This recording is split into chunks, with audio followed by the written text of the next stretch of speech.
데카당스 문학의 대표 다자이 오사무를 아시나요? 데카당스는 프랑스어로 쇠퇴, 퇴폐를 가리킵니다. 19세기 프랑스에서 등장한 단어인데요. 1900년대 초 메이지 유신 시기에 일본 작가들이 자신들의 특이한 설명하기 위해서 이 생소한 단어의 개념을 탐구했다고 합니다. 데카당스 문학은 퇴폐적이면서 한편으로는 예술적인 것을 지칭한다라고 쓰여 있습니다. 종말을 표현하고 전통을 부정, 비도덕성을 특징으로 하는 데카당스 문학이 19세기 등장 이후에 어떻게 일본과 같은 전혀 다른 문화권에서 유행하게 되었는지는 자세히 알 수 없는데요. 일본은 2차 대전 패망 후의 허무함이 데카당스 문학의 특징과 맞지 않았을까 합니다. 그 오랜 시간 모든 것을 쏟아부어 전쟁을 했는데 결국 패망하였으니까 사람들은 허무하고 국가에 대한 원망도 있지 않았을까 합니다. 문화예술은 당시 시대상을 대변한다고 하죠. 이러한 시대적 배경이 다자이 오사무에게 인간 실격이라는 명작을 만들어주게 해주었다고 생각합니다. 다자이 오사무는 데카당스 문학을 대표하는 작가 중 한 명입니다.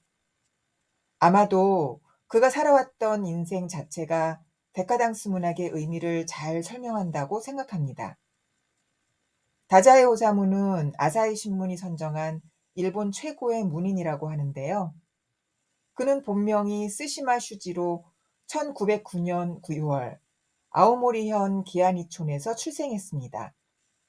1948년 6월 39세의 나이로 죽기 전까지 4번의 자살 시도, 5번째 자살 시도로 결국 죽음을 맞이했는데요. 이는 그의 명작 인간 실격의 주인공 요조가 마지막에 죽는 모습을 떠올립니다. 다자이 오사무는 중의원과 귀족원 의원까지 지낸 지역에 손꼽히는 유지의 11남매 중 10째로 태어났습니다. 스시마 가무는 현재도 아오모리를 기반으로 일본 국회에 진출해 있다고 하니 당시에도 엄청나게 힘있고 돈 있는 가문이었나 봅니다. 스시마, 즉 다자이 본인에 따르면 스시마 가문은 빈농으로 살다가 증조 때부터 고리대금업으로 부자가 되었다고 하는데요. 귀족원이라는 직책도 돈으로 샀다는 이야기가 있습니다. 다자이는 이러한 집안의 내력을 부끄럽게 생각했고요. 공부를 꽤 잘했습니다. 1927년 히로사키 고등학교에 입학하고 아쿠타가와 류노스케라는 당시 최고의 일본 작가의 문학에 심취하지만 아쿠타가와의 자살에 큰 충격을 받습니다. 자신이 좋아했던 사람의 자살은 정신적으로 혼란과 삶의 의미마저 상실하게 만들기도 하죠. 그래서인지 다자이는 아쿠가와의 자살 이후 학업을 포기하고 화류계에 입문할 생각으로 기다유를 배웁니다. 기다유는 일본의 전통음악의 하나입니다. 1928년 동인지 세포문학을 창간하기도 하고 작품도 쓰지만 결국 자신의 사회적 계급에 절망하고 1929년 12월 첫 번째 자살을 시도합니다. 1930년 히로사키 고등학교 문과를 졸업하고 제국대학 불문학과에 입학합니다. 프랑스 문학을 동경해서 입학한 불문과지만 불어를 전혀 모르는 탓에 수업의 재미를 느끼기 힘들었습니다. 학업에 적응하지 못하고 좌익운동에 가담합니다. 수업은 거의 참석하지 않고 반제국주의 학생연맹에 가입, 활발한 좌익 활동을 하다 결국 제적 처분을 받지요. 1930년 두 번째 자살 시도를 하지만 함께 바다에 동반 자살을 시도한 시메코라는 여인만 죽고 다자이는 살아납니다. 이에 자살 방조죄로 체포되었으나 기소유예로 석방됩니다. 인간 실격의 주인공 요조도 여인과 자살을 시도하지만 여인은 죽고 요조만 살아남게 되지요. 1931년 또 다른 여성과 동거를 시작하고 좌익운동을 합니다. 하지만 1932년 고향의 가족들도 다자이가 좌익운동을 한다는 사실을 알고 당시 현 의원이었던 맏형이 좌익운동을 그만두지 않으면 돈을 보내는 것을 중지하고 인연을 끊겠다는 편지에 좌익운동에서 이탈하지만 그런 자신의 행동에 혐오를 느끼게 됩니다. 1932년 이후 다자이는 본격적인 소설가로 행보를 시작합니다. 활발한 활동 중에 예전 맹장 수술 후 복막염에 걸려 진통제 파비나를 사용하다가 중독이 있었는데 그 중독이 재발되어 그를 걱정하던 주변의 동료들이 그를 요양원에 보낸다고 거짓말을 하고 정신병동에 입원시킵니다. 한 달 후에 완치 후 퇴원하지만 다자이는 나를 인간으로도 생각하지 않는 모양이다. 나는 인간으로서의 가치를 상실하고 말았다고 말했을 정도로 깊은 마음의 상처를 받았습니다. 이는 인간 실격에서 주인공 요조가 겪었던 일과 같은 흐름을 보이고 있죠. 다자이 오사무는 5번째 자살 시도로 결국 사망하는데요. 자세한 자살 동기는 추측만이 난무하다고 합니다.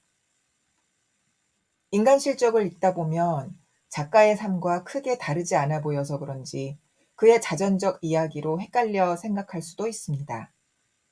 실제로 당시 다자이 문학이라는 이름으로 작품을 읽으면서 다자이의 삶과 겹쳐서 읽는 다자이 신화를 형성했다고 합니다. 아마 당시 패전 후 일본의 사회가 젊은이들에게 결코 장밋빛 미래가 보이지 않았을 것입니다. 그런 그들에게 다자이의 삶과 글은 공감과 위로가 되지 않았을까요?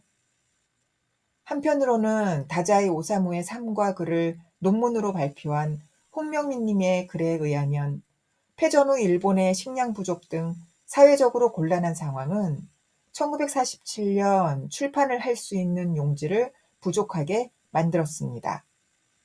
그 이후로 잡지의 휴관이 속출하면서 출판업계의 불황이 이어졌고요. 출판업계의 불황 시기에 다자이의 정사 스캔들과 자살이 신문과 매스컴에 대대적으로 보도되면서 그에 대한 글이 집중적으로 실렸습니다. 다자이의 자살 소식이 대대적으로 보도되면서 사람들은 그에게 주목하게 되었고 창고에 먼지만 쌓여있던 그의 작품 비용의 아내, 사양이 매진되는 일이 생겼습니다. 불황에 빠졌던 출판업계가 죽은 다자이의 보도에 힘입어 다자이의 작품들을 판매했고 전후 피폐해진 문화 환경에서 지적 호기심에 굶주렸던 일본 독자들이 다자이 신화의 발단을 만들어낼 수 있었던 거라는 거죠. 일본의 유명한 작가 오엔 겐자부로가 제가 다자이 오사무라는 이름을 처음으로 들은 것은 다자이 오사무가 자살했다는 보도가 신문에 나왔을 때입니다. 라는 말은 미디어가 다자이의 이름을 세상에 주목받게 하는 역할을 했다는 것이 부정할 수 없는 사실인가 봅니다. 그가 질투에 눈이 멀어서 거짓말을 한 것이 아니라면요. 책이든 영화든 미술이든 미디어의 효과는 어마어마합니다. 바다 건너 굶고 있는 아이들에게 바다로 기부를 할 수 있게 하기도 하고 마음만 먹으면 이름 없는 배우를 내세워서 그를 유명하게 만들 수도 있죠. 하지만 실력이 갖추어져야 합니다. 시대와 맞아떨어져야 하는 행운도 있어야 하고요. 그런 점에서 다자이 오사무의 책이 단순히 미디어의 역할로 유명해졌다고 할 수는 없을 것입니다.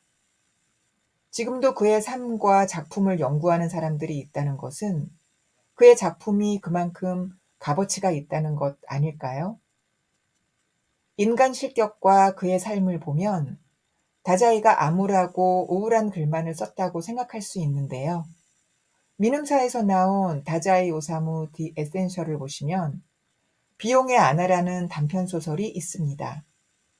무능력한 남편을 대신해서 집안 살림을 꾸려나가게 되는 아내의 이야기인데요. 미래가 보이지 않는, 우울할 수 있는 내용을 긍정적이고 밝은 분위기로 쓴 글을 보면 다자이가 데카당스 문학을 대표한다는 말이 그의 밝은 분위기의 글을 가린 듯합니다. 누군가는 인간 실격을 읽고 나는 인간으로서 실격인지 아닌지 생각해보고 누군가는 그의 삶을 읽고 위로를 받는다고 합니다. 개인적으로 인간 실격은 우울하거나 자신에 대해서 비관적인 생각을 하고 계시다면 추천하고 싶지 않습니다. 사람들이 인간 실격의 요조를 보면서 작가인 다자이를 동일시하는 것처럼 읽는 분의 마음 상태에 따라서 요조를 비판적으로 볼 수도 있지만 더욱더 자신을 침잠시킬 수도 있을 것 같으니까요. 오늘도 함께 해주셔서 감사합니다.